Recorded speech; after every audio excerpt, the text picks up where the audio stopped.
Nós estamos começando o programa Trocando Ideias, um programa da Igreja Presbiteriana de Pinheiros, em São Paulo, uma igreja bíblica, contemporânea, fiel, relevante, uma igreja para você e para sua família. Esta igreja é pastoreada pelo reverendo Arival Dias Casimiro e eu tenho o privilégio de ser pastor colaborador desta promissora igreja em São Paulo. Este programa tem um propósito muito específico,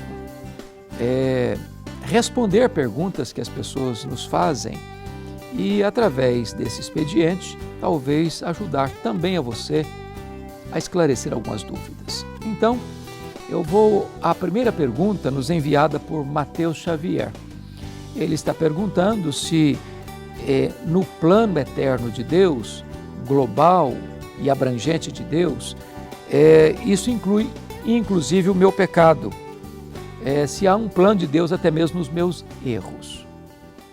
Bom, Mateus, se Deus é soberano, onisciente e sabe tudo e conhece tudo no seu eterno agora, é claro que mesmo os seus pecados e os seus erros, como os meus, não pegam Deus de surpresa. Deus não é surpreendido porque Ele é onisciente. Porém, nós não podemos afirmar que Deus incluiu os nossos pecados nos seus planos, no sentido de que, então, eu preciso cometê-los, porque está no plano de Deus, e então, se eu cometo os erros que cometo, eu não posso ser responsabilizado por eles, não sou culpado por eles, porque estou apenas contribuindo com o meu pecado, com o plano que Deus já estabeleceu na eternidade. Isso não é verdade. Não é assim que a coisa funciona. Deus é soberano e você é completamente responsável. Deus tem um plano perfeito, mas o plano de Deus não justifica o meu pecado, não inocenta o meu pecado e não me isenta da culpa do meu pecado. Então, o propósito de Deus é um propósito de conduzir a história, conduzir a minha vida, conduzir a sua igreja, mas Deus não justifica o pecado, Deus justifica o pecador. Vamos à nossa segunda pergunta, enviada pela Lizzie Burt. Ela pergunta assim: pastor, uma igreja é mais santa do que a outra pelo fato de ser mais rigorosa em seus usos e costumes? Bom, Lisa, eu entendo que uma igreja rigorosa em usos e costumes não caminha na direção da santidade, mas do legalismo. Esta igreja não está vivendo uma vida espiritual plena e madura. Ela está caindo num laço de uma falsa espiritualidade. O legalismo, que é feito de regras, de normas externas, para medir a espiritualidade por elementos que os homens veem, que os homens aplaudem, não é a verdadeira espiritualidade de uma igreja. Ao contrário,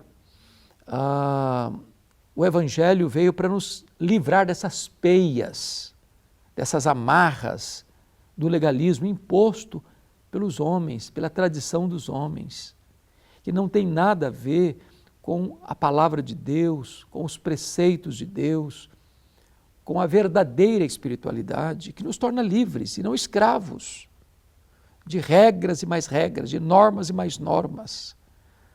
Aqueles elementos que demonstram esse legalismo de usos e costumes, não faça isso, não faça aquilo, não toque aqui, não toque acolá, não coma isso, não coma aquilo outro, essas regras dietéticas, essas regras do vestuário, essas regras dos cosméticos, essas regras dos adereços, elas são regras humanas.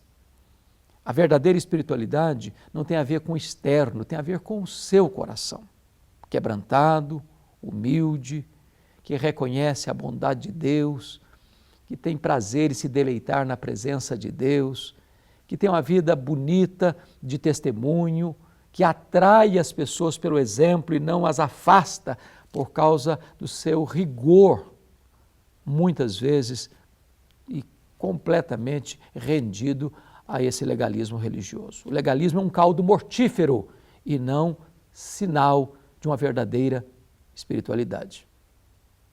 Nós temos uma terceira pergunta que nos foi enviada e é sobre um assunto muito interessante, que é a questão da depressão. E a pergunta é a seguinte: pastor, como diferenciar depressão de possessão demoníaca à luz da Bíblia? Uma coisa está ligada à outra? Bom, a depressão é uma doença. Possessão não necessariamente é uma doença. Depressão é uma doença que atinge a nossa mente, as nossas emoções. Então, associar depressão com demônio, com possessão demoníaca, é um grave erro. É um grande equívoco.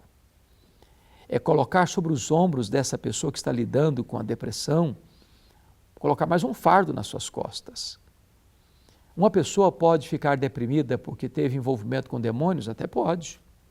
Há muitas pessoas que vieram do misticismo, do ocultismo, que ainda carregam um fardo muito pesado e isso atinge a sua mente, às vezes, as suas emoções. A depressão pode ter a ver com pecado? Também pode.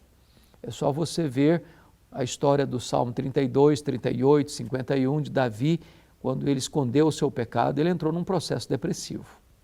Porém, a pergunta é, uma pessoa cheia do Espírito Santo, crente, fiel, honrado, uma pessoa de Deus, pode ficar deprimida? E a resposta é sim. Porque depressão é uma doença. Assim como uma pessoa cheia do Espírito Santo pode ter um problema cardíaco, um problema renal, que precisa buscar um tratamento médico. Então, espiritualizar a questão da depressão mascara o problema, dificulta o diagnóstico e certamente vai impedir um tratamento adequado visando a cura. Deixa eu lhe recomendar o livro do Dr. John Piper, O Sorriso Escondido de Deus. Nesse livro, John Piper retrata 3 personagens, homens santos de Deus, que enfrentaram depressão. Ele cita o caso de David Brainerd, que foi um dos mais relevantes missionários da história da igreja, no século XVIII, um homem santo que alcançou uma tribo antropófaga e levou muitos desses índios canibais a Cristo Jesus. O segundo que ele cita é John Bunyan, que escreveu o livro de Apocalipse, o livro O Peregrino, é o livro mais lido na história depois da Bíblia. Ele ficou 14 anos preso, enfrentando terríveis crises de depressão, e nesse período escreveu esse livro. O terceiro exemplo que ele cita é William Cowper, um poeta inglês que, sofrendo severas crises de depressão, em virtude dos dramas que ele viveu na sua família, até chegou a tentar suicídio. Dele, a famosa expressão, por trás de toda providência carrancuda, esconde-se uma face sorridente. Esses homens lidaram com a depressão e eram homens de Deus. O grande pregador de Londres, o príncipe dos pregadores do século XIX, Charles Haddon Spurgeon, enfrentava terríveis crises de depressão. Então, depressão precisa ser tratada com remédio, com terapia e com fé. Nós não podemos confundir depressão nem com opressão demoníaca, nem apenas com a questão de pecado. É uma doença que precisa ser tratada adequadamente, sem preconceito, sem botar fardo nas costas daquelas pessoas que estão lidando com esse drama. Pois bem, este é o programa Trocando Ideias. Este é um programa da Igreja Presbiteriana de Pinheiros e eu quero aproveitar esse momento para dizer para você que você pode enviar também uma pergunta para ser considerada aqui nesse programa, e eu quero agora também convidar você para vir visitar a Igreja Presbiteriana de Pinheiros. É uma igreja abençoadora. É uma igreja que Deus tem feito crescer dia após dia. Toda semana chegando gente nova, toda semana. Uma igreja viva, uma igreja alegre, uma igreja dinâmica.